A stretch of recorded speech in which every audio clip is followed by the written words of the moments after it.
Kapolrestabes Kota Palembang menyebut dendam pribadi menjadi motif pelaku penusukan, bukan karena gesekan antar pendukung paslon, usai penetapan nomor urut paslon Pilkada Kota Palembang yang mengakibatkan dua wong mengalami luka tusuk.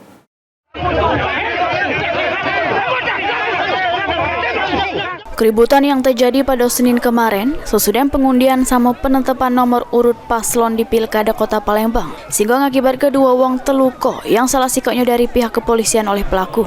Sesudah didalami, motif pelaku bukan karena soal pilkada, melainkan dendam pribadi. Nanggapi hal tersebut, Kapolrestabes Kota Palembang Kombes Pol Haryo Sugihartono mengungkapkan, sesudah didalami, keributan tersebut tidak ada hubungan dengan kepesertaan antara tersangka sama korban.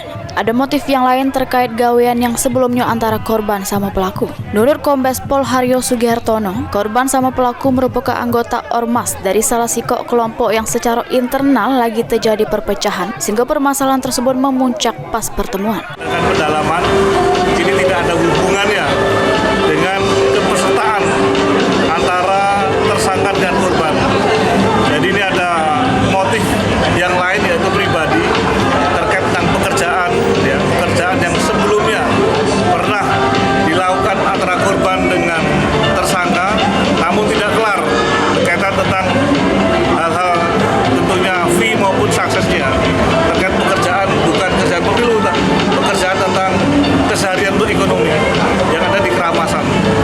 Dan kebetulan yang bersangkutan adalah ormas dari satu kelompok di Kota Palembang yang memang secara internal ada perpecahan. Ditambah ke Kombes Pol Haryo Sugihartono, ada dua korban jeruk peristiwa tersebut, yakni Jamaudin yang ini lagi dapat keperawatan, sama anggota polisi yang kena tujah pas nak misahi. Pelaku sudah diamankan pada dalu hari sama barang bukti. Ilham Wahyudi, PAL TV.